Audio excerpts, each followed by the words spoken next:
Ji students, within 3 to 5 minutes we will start the proceedings. तो आप forward कर दें व्हाट्सएप से मैसेज इनविटेशन का कि सर की क्लास स्टार्ट हो गई है। 2 बजे मेरी मीटिंग्स हैं, तो इस वजह से थोड़ा मैंने जल्दी आपको कर लिया। तो सुबह भी एक मीटिंग थी जो अटेंड की है। तो ये 1:06 है, तो इंशाल्लाह ताला 1:10 पे आपकी जो अटेंडेंस है वो मार्क हो जाएगी। And Anam Altaf do send me the attendance. And also Ahmad, आप भी नोट करें। अहमद सीआर के रोल में है and Anam is the assistant teacher assistant in KUHS। ठीक है।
जी क्लास प्रेजेंटेशन नजर आना शुरू हो गई है आपको?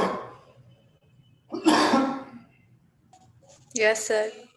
चलें जी, स्टार्ट करते हैं जी। बिस्मिल्लाहिर्रहमानिर्रहीम।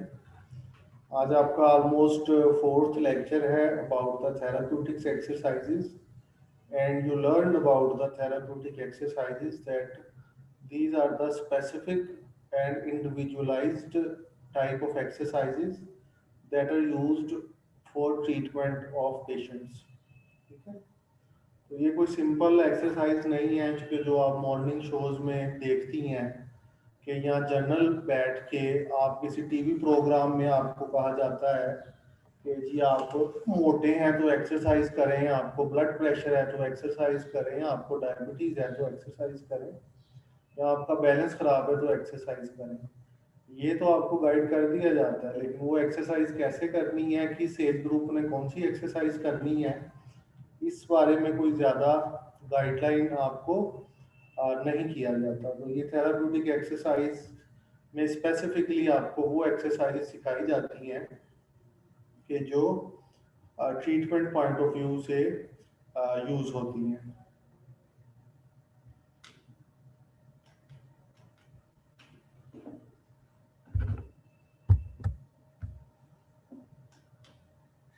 कोर्स कंटेंट्स हैं जी, आज जो आप चीज़ें पढ़ेंगे, they are the patient management models and the clinical decision making approach. ठीक है, तो दो चीज़ें हैं। एक तो आपने जो भी पीपीटी आप पढ़ते हो उसमें पॉइंट्स की फॉर्म में चीज़ें लिखी होती हैं। उन पॉइंट्स की फॉर्म में जो पॉइंट्स हैं, चीज़ है, उसको आपने पीडीएफ से भी आपने चेक करना है। और पीडीएफ के अलावा अगर आप हार्ड फॉर्म में चाहते हो कि आपको अच्छी फॉर्म में बुक मिल जाए, तो वो भी मैं आपको सारी डीपीडी को मैं उसका जो लिंक है वो मैं शेयर कर दूंगा, तो आप उधर से अपनी जो बुक्स हैं वो आप मंगवा सकते हैं। तो patient management models and clinical decision making, ठीक है, इसके बारे में आज हम पढ़ेंगे। पेशेंट मैनेजमेंट मॉडल में आपने कैसे प्रोसीड करना है, ये एक स्टेप बाय स्टेप प्रोसेस है जिसको आपने करना होता है। जैसे मैंने आपको बताया कि डायबिटीज में, हाइपरटेंशन में या फ्रोजन शोल्डर में आपने एकदम से कोई भी एक्सरसाइज की तरफ नहीं जाना होता। आपने उसका पूरा बैकग्राउंड चेक करना होता है, और बैकग्राउंड चेक करने में सबसे इम्पोर्टेंट चीज़ है हिस्ट्री। तो हिस्ट्री टेकिंग आपको बताती है कि आपने किस तरह की नेचर की इंजरी है, कितनी देर हो गई है, कैसे ये अकर हुई है इंजरी, ठीक है, और जो एट द प्रेजेंट पेशेंट की कंडीशन है वो क्या है, कि उसकी जो इंटेंसिटी है पेन की वो एग्रीवेट हो रही है या कम हो रही है, और उसका जो पेन का लेवल है वो कितना है। तो ये सारी चीज़ें हिस्ट्री में शामिल होती हैं। अब हिस्ट्री के बाद आपको पता चलता है कि यार इस बंदे का शोल्डर में कोई प्रॉब्लम है, तो अब आपने शोल्डर को डिफरेंशिएट कर लिया कि इसके शोल्डर की अब आपने मैनेजमेंट करनी है, या जो थेराप्यूटिक एक्सरसाइज है वो आपने शोल्डर की करवानी है। तो उसके लिए नंबर सेकंड पॉइंट आपका होगा, before giving him any exercise आपने कॉम्प्रिहेंसिव एग्जामिनेशन करना है। ये क्यों जरूरी है? Also students always keep your notebooks with you, ठीक है। अब एग्जामिनेशन इसलिए जरूरी है कि फ्रोजन शोल्डर में एक पेशेंट की फ्लेक्शन भी लिमिटेड थी, एक्सटेंशन भी लिमिटेड थी, एबडक्शन भी लिमिटेड थी, मीडियल और लैटरल रोटेशन ठीक थी, फॉर एग्जांपल, ठीक है। अब आप उसको एक्सरसाइजेज वो बता रहे हो कि जो रेंजेस उसकी ठीक हैं, अब आपने 10 एक्सरसाइज पढ़ी थी थेराप्यूटिक एक्सरसाइज में, अब आपने 5 एक्सरसाइज उसके लिए सिलेक्ट की। गलती आपसे ये हुई कि आप उसको वो एक्सरसाइजेज बता रहे हो जिनकी उसको जरूरत नहीं। जो रेंज उसने पहले ही अचीव की हुई है मीडियल और लैटरल रोटेशन की, वो आपने उसको एडवाइस कर दी है, और आपने उसका प्रॉपर एग्जामिनेशन नहीं किया। एग्जामिनेशन का मतलब था कि आपको पता चला कि अगर एबडक्शन की रेंज लिमिटेड है, तो फिर आप एबडक्शन से रिलेटेड उसको थेराप्यूटिक एक्सरसाइज कराओगे जिसमें वॉल क्लाइंबिंग एक्सरसाइजेज आ जाती हैं, ठीक है। एग्जामिनेशन के बाद हिस्ट्री आ जाता, अपना हिस्ट्री और एग्जामिनेशन एक स्टेप है। इसमें एक छोटा सा स्टेप ऑब्जर्वेशन का भी होता है, जिसमें आप पेशेंट का पोस्चर देखते हो कि पेशेंट का पोस्चर क्या है, पेशेंट की गेट क्या है, ठीक है, और इनफॉर्मल और फॉर्मल पेशेंट का जो पोस्चर है वो आपको देखना पड़ता है। इसके बाद जो चीज़ होती है that is the evaluation of the data collected, कि जो डाटा आपने कलेक्ट किया है उसकी जो है वो आपने करनी होती है एवेल्युएशन। एवेल्युएशन मींस जैसे आपकी क्विज की एवेल्युएशन की जाती है कि आपने क्विज दिया, उसके 10 में से 9 मार्क्स हैं, ये 7 मार्क्स हैं। इसी तरह एवेल्युएशन आपने हिस्ट्री, ऑब्जर्वेशन, एग्जामिनेशन किया, अब आपने एक हाइपोथेसिस बिल्ड करना है कि इसको वाकई फ्रोजन शोल्डर है, उसको एवेल्युएट करना है, ठीक है। वैल्यूएशन पे थोड़ा 1-2 मिनट स्टे करो। ये अजान हो रही है, ये ब्रेक कर लेते हैं, 2 मिनट्स का ब्रेक कर लेते हैं, अजान हो रही है।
जी क्लास, तो मैं आपको बता रहा था, आपने ऑब्जर्वेशन की, हिस्ट्री ली, एग्जामिनेशन किया और आपने एक हाइपोथेसिस बिल्ड किया, इसको साइंटिफिक हाइपोथेसिस कहते हैं और फिजियोथेरेपी लैंग्वेज में इसको आप इवैल्यूएशन ऑफ डाटा कहते हैं, ठीक है। और इस हाइपोथेसिस बेस्ड आपने डायग्नोसिस किया, जिसमें जो फिजियोथेरेपी डायग्नोसिस है that is different from that of a medical diagnosis. ये स्टूडेंट्स को कॉन्सेप्ट बड़ा कंफ्यूजिंग हो जाता है। अब ये मैं आपको एक्सप्लेन करता हूँ कि impairments of body structure and function, आपने फंक्शनल एस्पेक्ट को देखना होता है, इम्पेयरमेंट को देखना है, फंक्शनल लिमिटेशन को देखना है और डिसेबिलिटी को देखना है। आपने ये नहीं देखना कि ये ऑस्टियोआर्थराइटिस है कि rheumatoid arthritis. Now, osteoarthritis is a medical diagnosis. What would be the physiotherapy diagnosis of that patient? The physiotherapy diagnosis of that patient will be three diagnoses: pain or difficulty in walking, difficulty in climbing stairs, difficulty in driving, या जो भी function osteoarthritis की वजह से patient का limit हो गया है, वही उसका फिजियोथेरेपी डायग्नोसिस होता है। तो पीटी डायग्नोसिस इसको आप कहते हैं, ठीक है।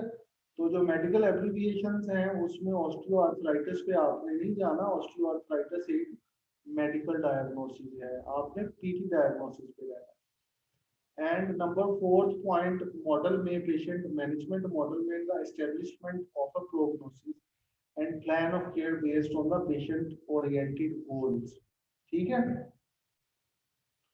प्रोग्नोसिस क्या है कि जी मरीज ने कितनी देर में ठीक होना है।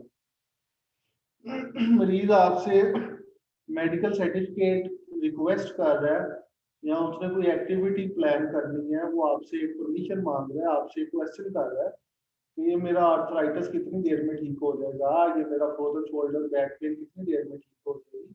तो being a health care professional, this is your duty to tell him. तो प्रोग्नोसिस भी आप with your experience, with your expertise and with the evidence based practice आप ये उसको बताओगे और उसके बाद आप उसको जो प्लान ऑफ केयर है वो भी आप उसको बता देंगे। जो भी उसका जो प्लान ऑफ केयर है वो होगा, वो उसको आप बता देंगे। इसके बाद आएगा जी अपना इम्प्लीमेंटेशन ऑफ अप्रोप्रिएट इंटरवेंशंस।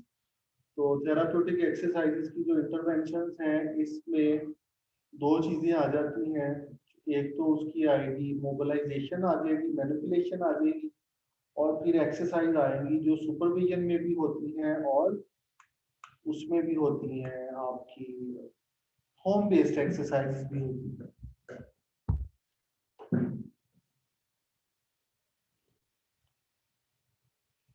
तो ये सारी चीजें हैं कि लिमिट, ये वही चीज है मैंने आपको पिछली स्लाइड में डिस्क्राइब कर दी है। Ability to make good clinical judgement. Judgement बनाना बड़ा एक मुश्किल काम होता है। लीगल वर्ड है, कोर्ट्स वर्ड है, कोर्ट्स में भी ये यूज होता है वर्ड जजमेंट। ये आपकी जजमेंट क्या है, तो ये एक लीगल डॉक्यूमेंटेड वर्ड है जजमेंट। तो क्लिनिकल जजमेंट है कि आपने ये सारा सिनेरियो ऑब्जर्व किया, अब आपकी क्लिनिकल जजमेंट है यार मुझे ये लगता है कि इसका ये प्रॉब्लम है और इसमें ये ठीक है। और फिर क्लिनिकल रीजनिंग। अब जो भी आप जजमेंट करते हो, आप एक बंदे को जज करते हो कि यार ये बंदा फेयर है, उसकी कोई रीजन आप देते हो कि ये क्यों फेयर है। आप उसकी रीजन ये देते हो कि यार मैंने इसको ये 100 रुपया दिया था, इसने मुझसे मांगा था, ये इसने मुझे एक हफ्ते बाद वापस करने का कहा था, इसने मुझे वापस कर दिया। या मैंने इसको ये चीज दी थी कि ये अमानत मेरे पास, मेरी अमानत अपने पास रख लो, मैं अभी दूसरे शहर जा रहा हूँ, वापस आऊंगा तो ले लूंगा, ठीक है। वो उसने आपको अमानत वापस कर दी, अपने पैसे उधार वापस कर दिए। तो ये रीजन थी जिसकी बेस पे आपने जज किया कि यार ये बंदा फेयर है। तो यही जो क्लिनिकल जजमेंट है ये आपको बताती है, क्लिनिकल रीजनिंग से आपको पता चलता है कि डिजीज कितनी प्रोग्रेस हो चुकी है और कितनी आगे तक जाएगी।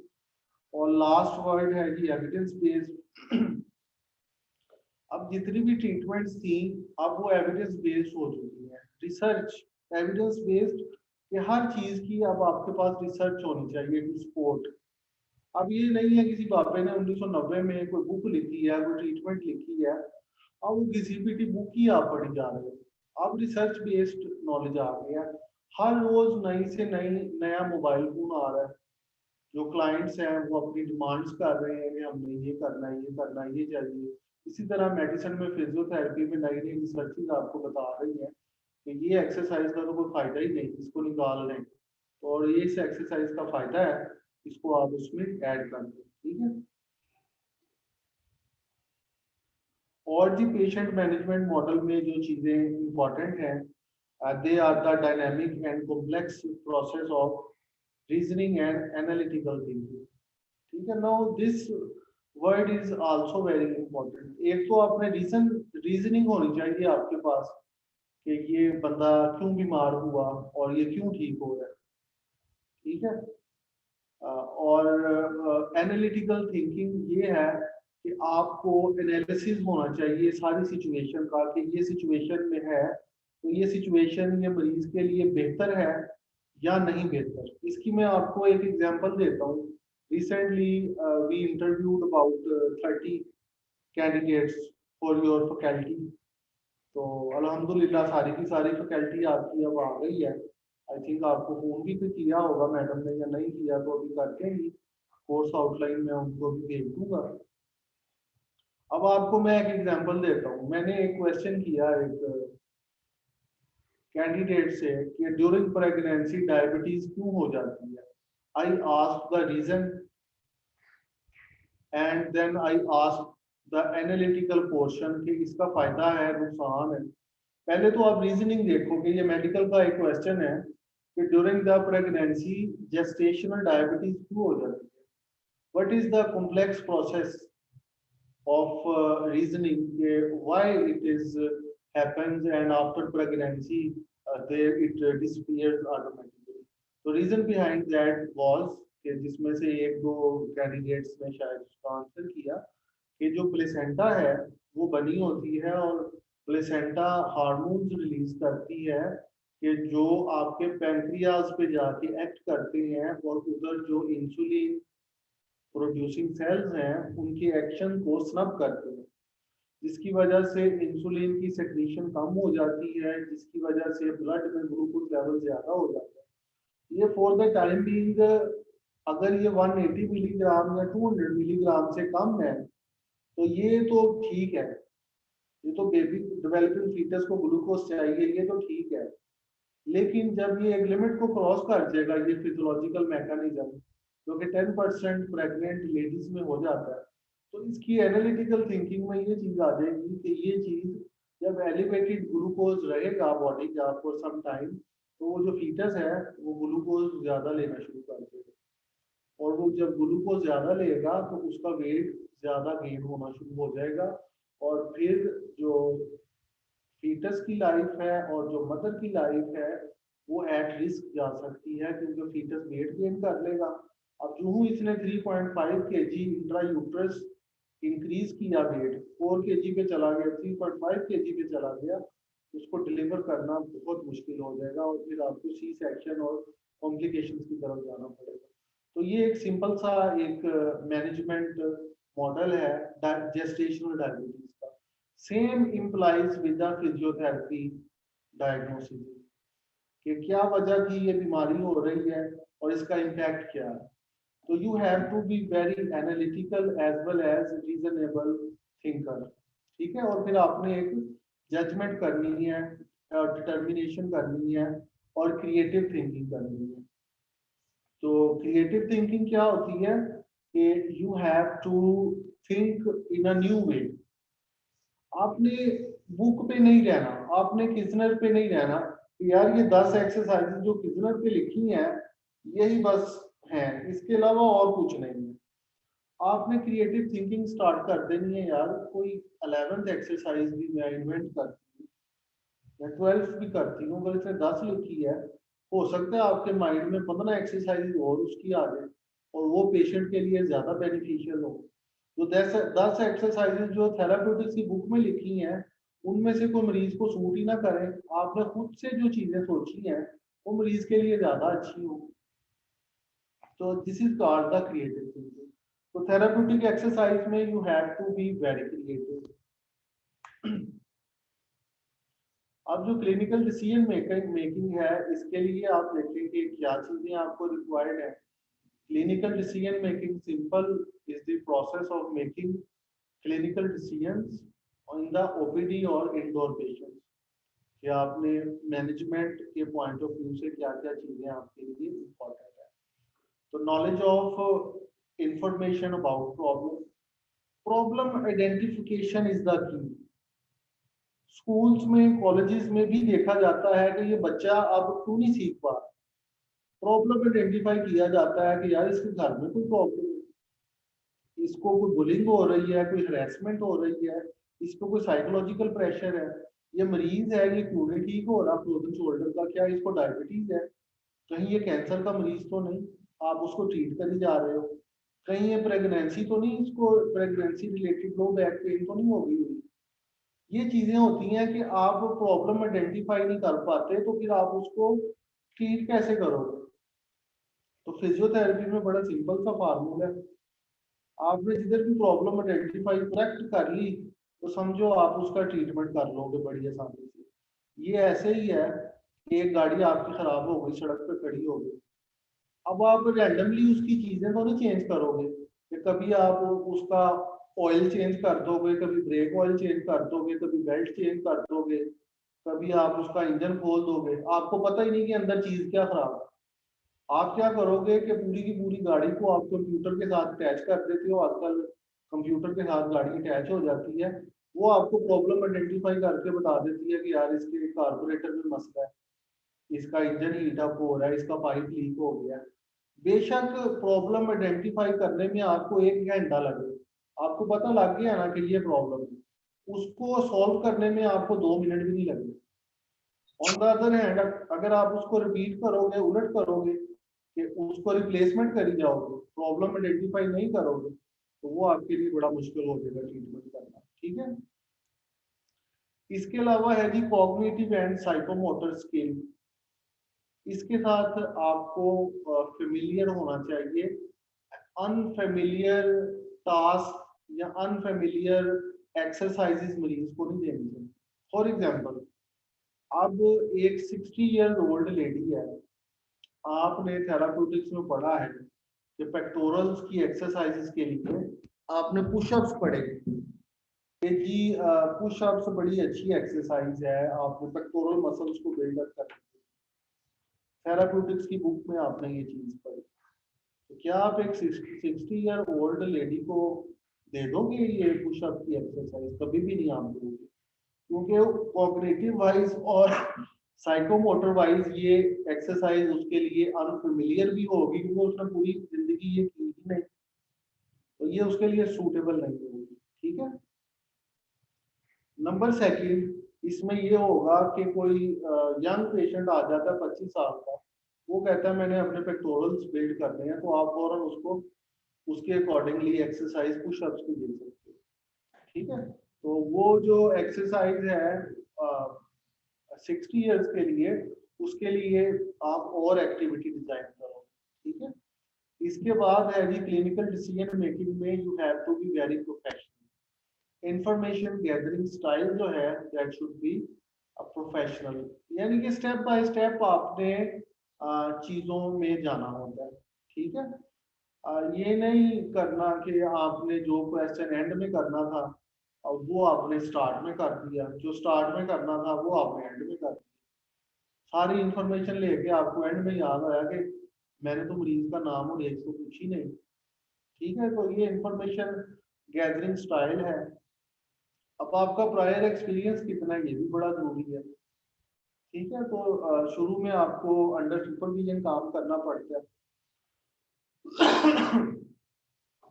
इसके बाद आपने रिकॉल एबिलिटी होनी चाहिए कि जो भी मरीज आपने देखा है वो आपके ब्रेन में सेफ होना चाहिए, आपकी हार्ड ड्राइव में सेफ होना चाहिए।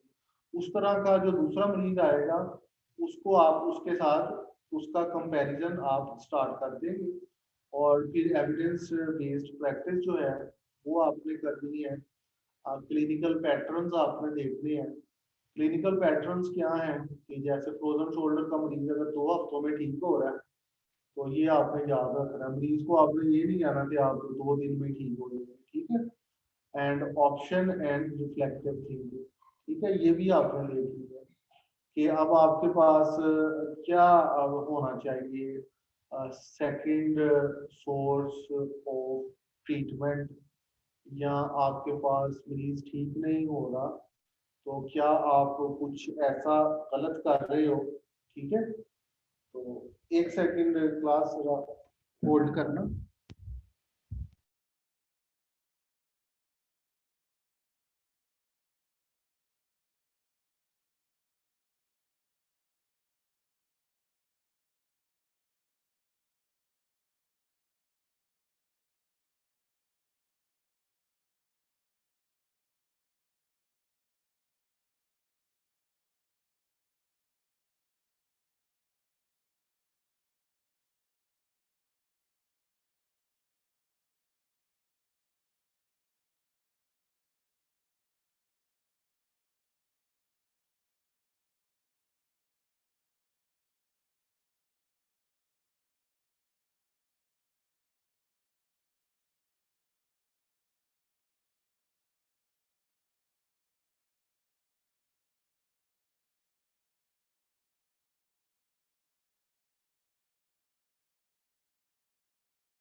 अच्छा students, sorry for the interruption, क्योंकि इधर मैनेजेरियल ड्यूटीज हैं आपके सर की।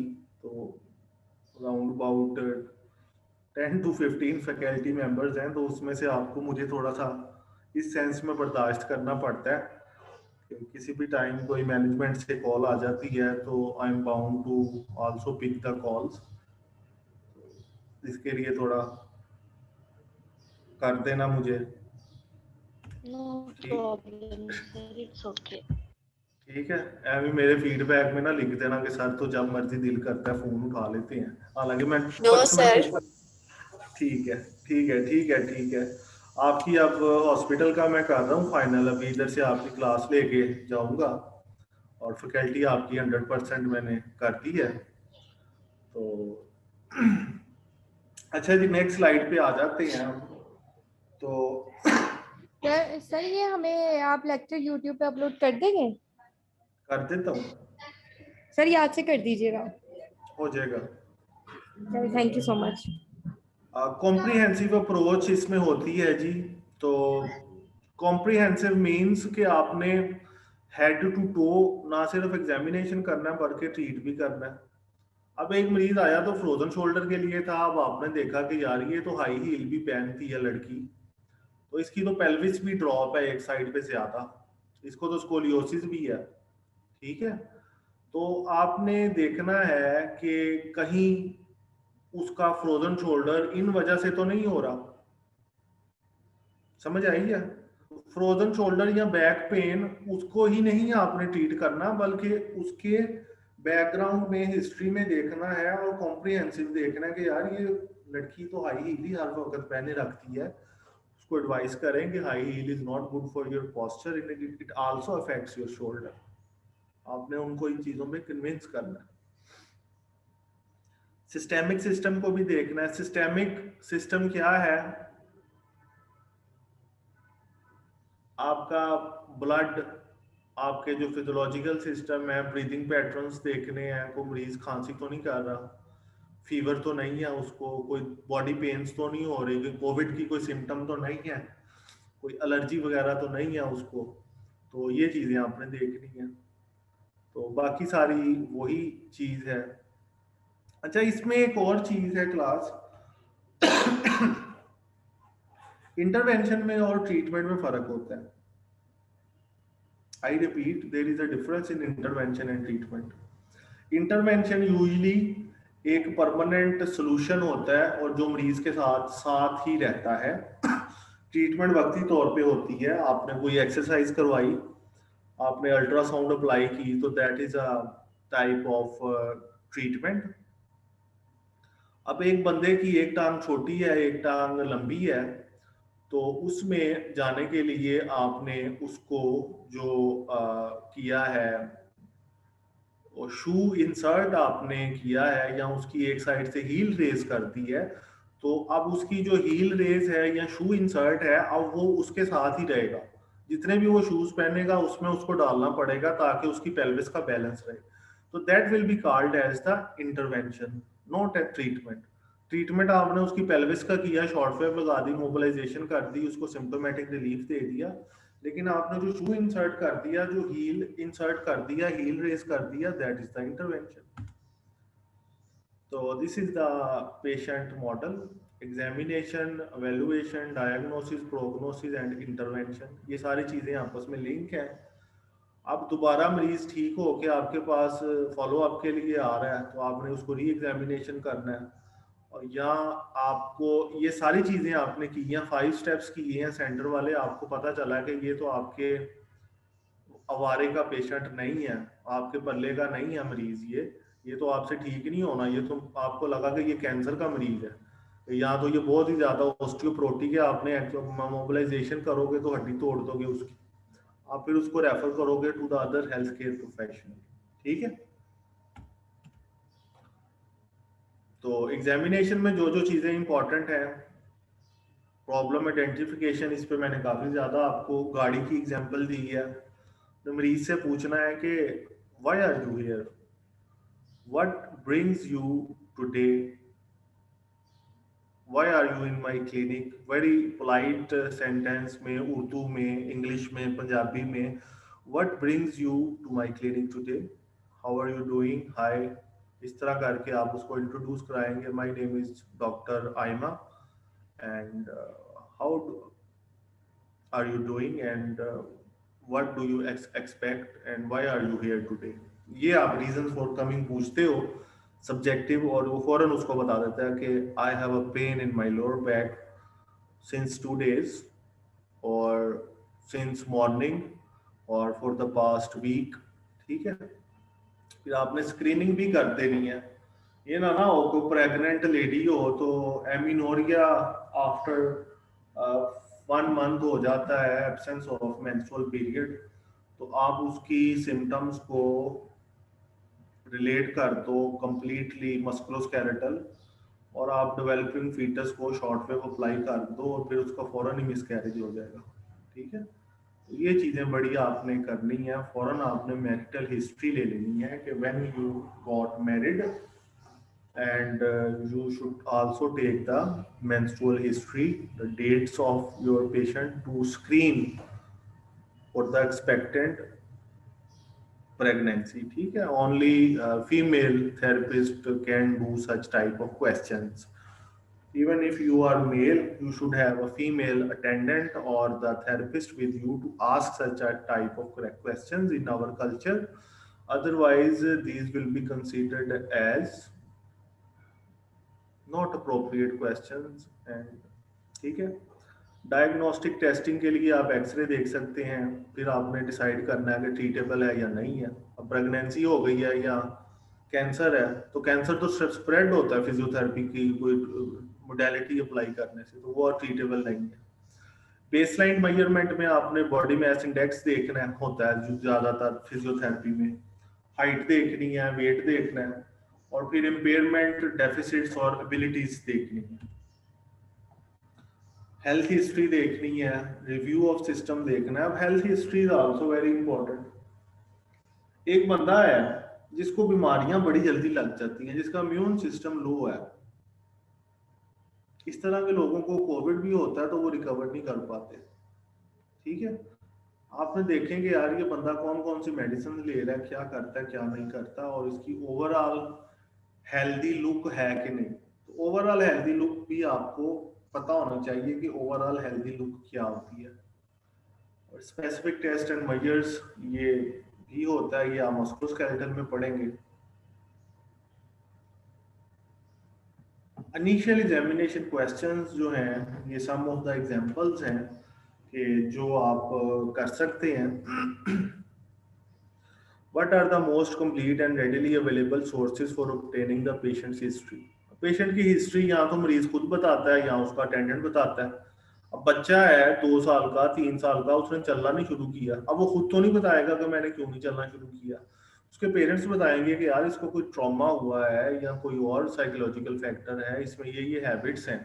ठीक है, Is there a need to obtain additional information about the patient presenting health condition or a medical diagnosis if one's available? आपने देखना है कोई साइकोलॉजिकल इशू है।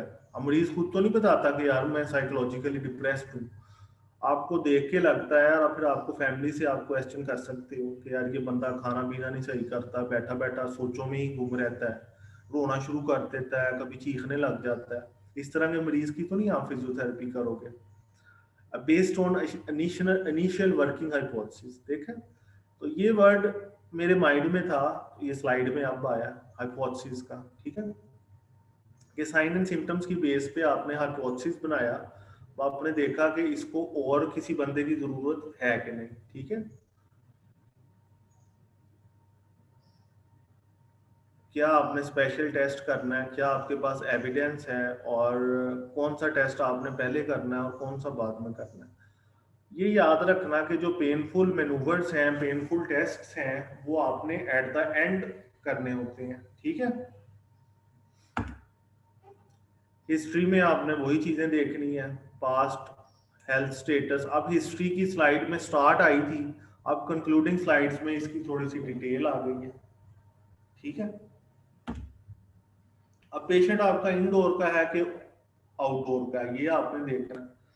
जब आप चेक कराने जाते हो हॉस्पिटल में पर्ची बनवा के, देन यू आर आउटडोर। अगर आप हॉस्पिटल में एडमिट हो जाते हो देन यू आर इंडोर। ठीक है, तो ये सारी जो चीज़ें हैं वो हैं जी इसमें। और आप अपने प्रिस्क्रिप्शन पे दो चीज़ें लिख देते हो, C/C। ये आपको ईमेल पे भी मिलती है, जिसका मतलब होता है कार्बन कॉपी। एक ईमेल मैंने आयमा को की है एड्रेस करके, अब मैं चाहता हूँ वो इंफॉर्मेशन बाकी सबको भी मिल जाए। जी वालेकुम सलाम सर। मैं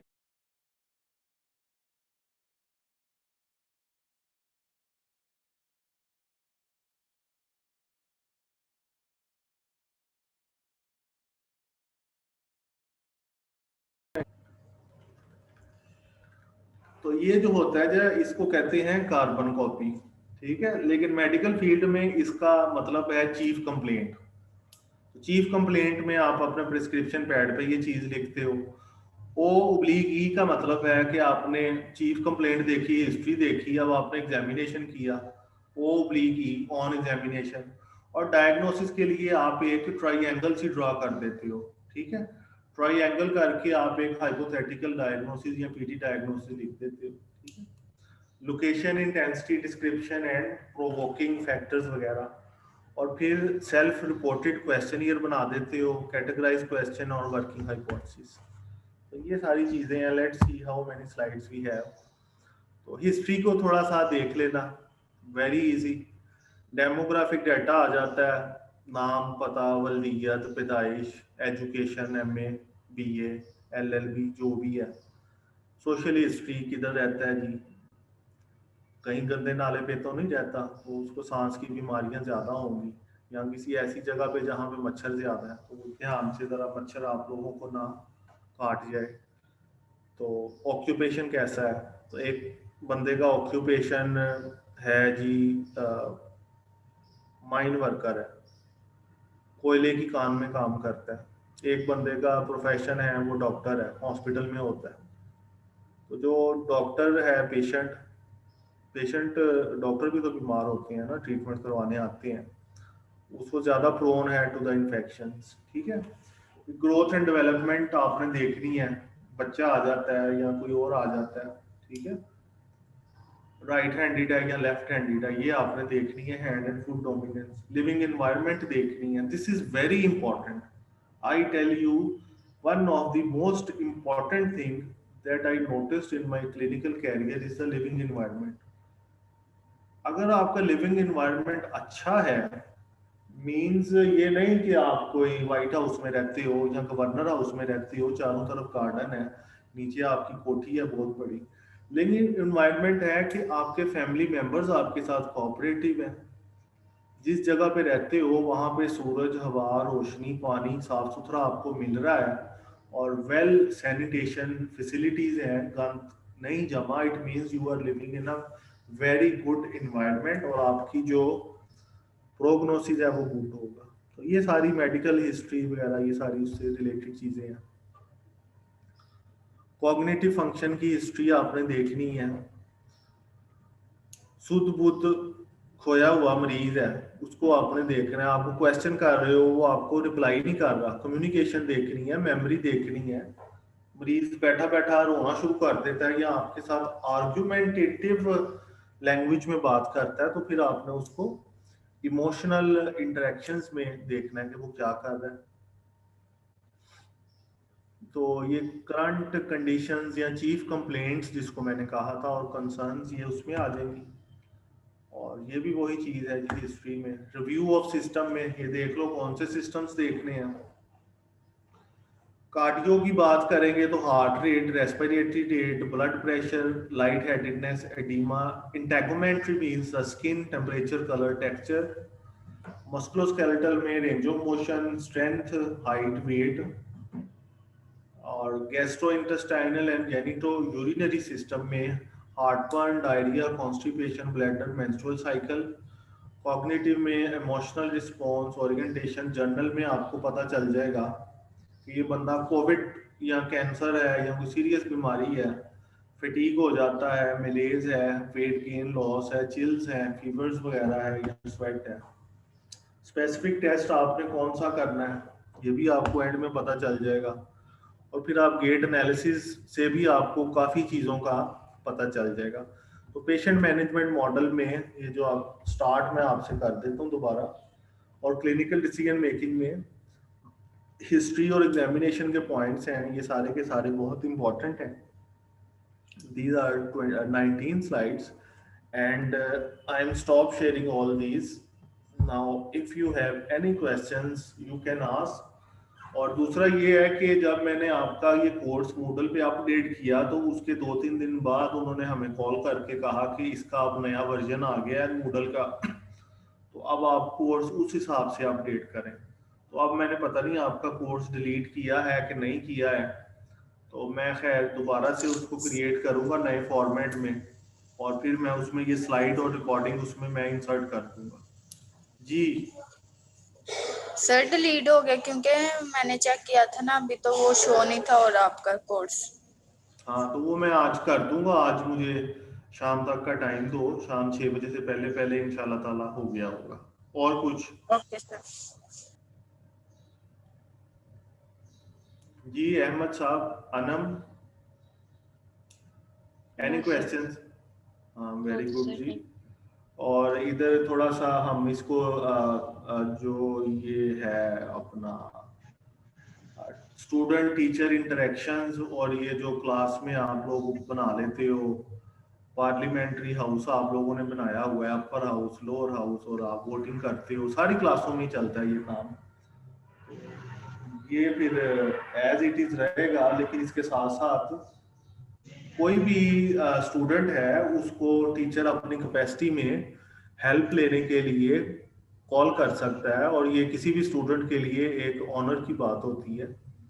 किसी भी स्टूडेंट को मैं कह सकता हूँ कि यार ये प्रेजेंटेशंस के मार्क्स हैं, ये आप जरा सॉफ्ट में एंटर कर दें, ये मेरा एनवेलप है, ये नीचे जरा रजिस्ट्रार ऑफिस में दे आए। इट डजेंट मीन के ही और she is working as an office boy या office assistant, he is a teacher assistant, और उसकी पॉलिसीज में ये चीज लिखी है। तो ये अनम है जी हमारी क्लास की मेरी तरफ से, ठीक है। आपको बाकी जो CR GR तो आप खुद ही बनाते रहते हैं उसमें, और बाकी क्लासेस में भी ये फार्मूला अप्लाई होता है इक्वली। आपकी क्लास में मैं और भी असिस्टेंट हैं जिनको मैं बुला लेता हूँ, जैसे वो है अपना उमैस है, बाद मैं उमैस से कोई काम ले सकता हूँ। उमैस और अनम ये हम कर देते हैं, सीनियर्स में भी है और जूनियर्स में भी, कि ताकि ये काम बैलेंस रहे क्लास का। तो ये ना हो कि मेरा अब अहमद से मेरी कोऑर्डिनेशन डेवलप हो जाती है, अहमद CR है, तो कोई 1-2 महीने के बाद अहमद कोई ज्यादा पॉपुलर हो जाता है अहमद की, बाबा सारे तारीफें करना शुरू करते हैं, तो फिर अहमद के खिलाफ कोई नो वोट कॉन्फिडेंस आ जाए, नो वोट ऑफ कॉन्फिडेंस, तो फिर वो अहमद भी विड्रॉ कर जाए, तो फिर एक नया नमूना आ जाएगा सामने। तो इस तरह तो टीचर तो फिर कंफ्यूज ही रहेगा ना कि यार मैंने इतनी मुश्किल से अहमद को तैयार किया था, इसकी ट्रेनिंग की है मैंने 6 महीने, और ये सारी क्लास ने इसको नो वोट कॉन्फिडेंस करके फारिग कर दिया। तो इस तरह नहीं होता, ठीक है। तो ये थोड़ा सा सेपरेट एक डिस्कशन थी आप लोगों को क्लियर करने के लिए। मे भी आपको इसकी ईमेल आए, लेकिन ईमेल करने से पहले ये ईमेल वाला टॉपिक नहीं है, तो क्योंकि उसकी थोड़ा डिफरेंट चीज़ है। तो बहरहाल मैंने वर्बली आपको ये चीज़ें बयान कर दी हैं। कोई भी आपको इशू होता है आप मुझे डायरेक्ट कॉल तो ना किया करो, ईमेल कर दिया करो, और मेरे इधर जो रिस्पॉन्सिबिलिटीज़ हैं और जो अथॉरिटीज़ हैं वो अब इंक्रीज हो गई हैं। वैसे तो मैं आपके साथ बहुत फ्रेंडली रहता हूँ, आपके सारे कंसर्न सुनता हूँ और आपको बड़ा आंसर करता हूँ पॉजिटिव वे में।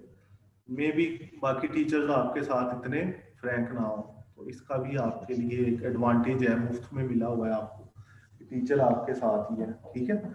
चलें, ठीक है जी, अल्लाह हाफिज। अल्लाह हाफिज।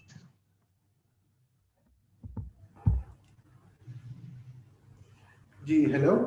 जी, अस्सलाम वालेकुम।